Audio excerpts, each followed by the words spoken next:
All right, so welcome again to Military Guna TV. Thank you very much for joining me. And it's been a tough time for the Reggae Boyz campaign. So the Reggae Boyz Under 20 campaign has kicked off, and we have seen or witnessed the first game, and most definitely one in which we could have gotten the 3 points. We didn't get the 3 points. We had to settle for 1 point, but that's how football is sometimes. No, I'm doing this early morning video actually to address something, right? I see so much of the fan base going at the players, going at so much of the players, and it's so frustrating for me. It is really, really frustrating for me.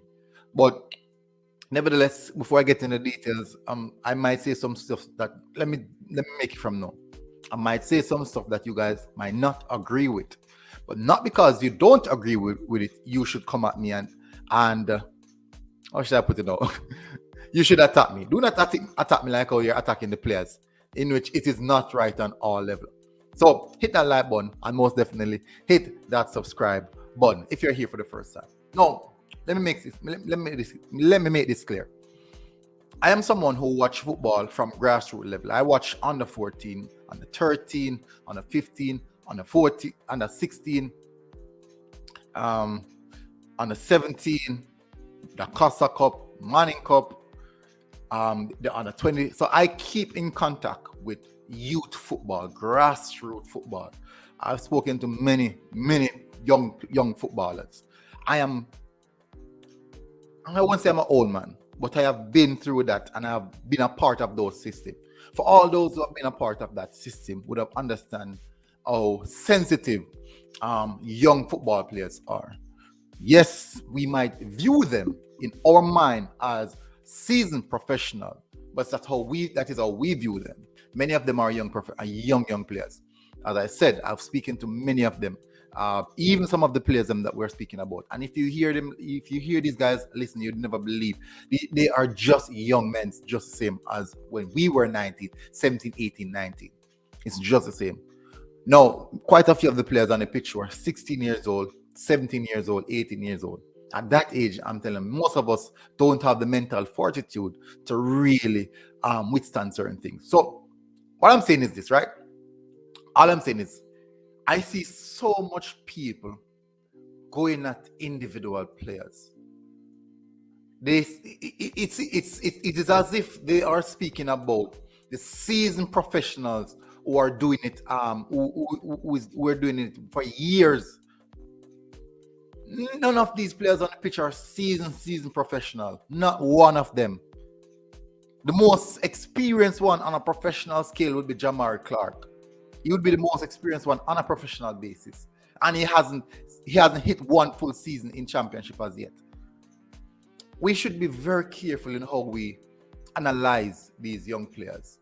I see people coming at me saying that I'm biased, that Pearson gave away the goal, so I'm biased.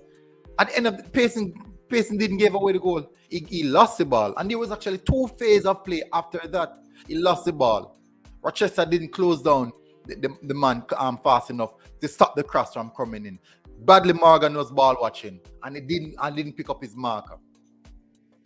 So it was a sequence of errors. It was a sequence of errors that cost us that goal. A sequence of errors. Let us not just look at the negatives, people. There were so much positives in that game, and we're just here nitpicking on all the negatives that happened in the game. Conway Boyce Clark looked really good as a professional. He looked like a professional goalkeeper.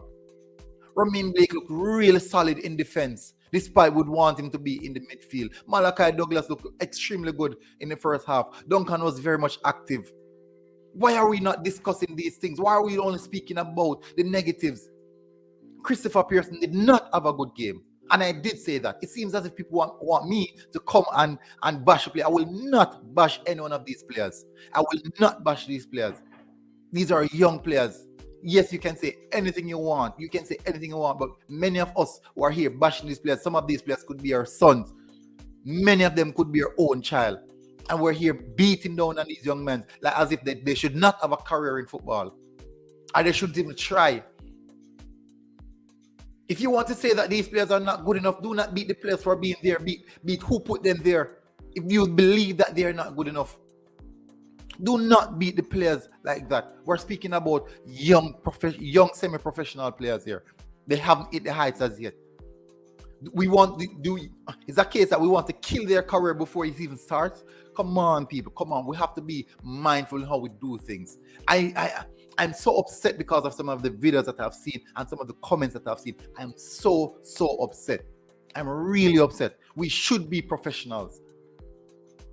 We are big men thinking. We are at home thinking with our emotions, and they are in Honduras, pouring their hearts and their best out on the pitch. And we're just using our emotions because they didn't do what we want them to do. We're going to go down on them. No, that's not how football is. Costa Rica is one of the best teams, young teams in the competition. Canada lost to Cuba. Who expected that? No one did. That is football. Are you going to say that the Canadian team none of these guys are ready? None of these players should be there? No. That is football. Players will have a bad day. Players will have a good day. Tyler Roberts had a tremendous day, but yet still no one is talking about that. Everyone is speaking about the negatives, and we drag our negative aspects into every single thing. We let us try and enjoy the young guys playing football. Let us try and enjoy the young guys playing football. Let's not put on this negative glasses and just continuously pour our own negative energy on the young players who are trying their best. I'm very much upset with how people are speaking about the players, with how people are coming at other people because they stand with the players. If you don't want to listen to me speaking about the players, fine, no problem. But I will not come down on the players as though I see other people. I will not do that. I will not do that. Think about it. You have parents out there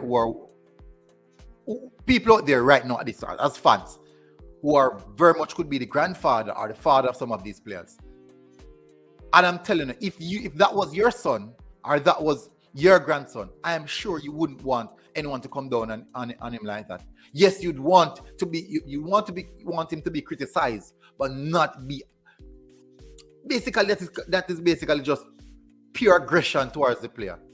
You're disappointed about how the JFF is running, and you're just taking it out on the young players. We cannot do that. We cannot do that.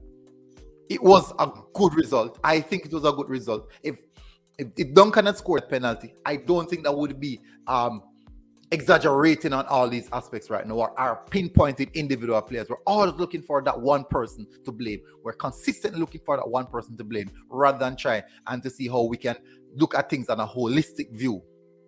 But anyways, people, thank you very much for tuning in. I won't go any further. I think that definitely is more than enough for me. Hopefully you guys are doing good. Until next time, people. Military Guna people, stop. Let's not beat down on the players. Let's not beat down on players. The competition just start and we're already having players at the knife. These are young players. These are young players. People have been around young players. I know how they operate. We have to be respectful, man. We are big men. Most of us are big men watching. Big up, people. Thank you very much for tuning in. MG Sports TV are out.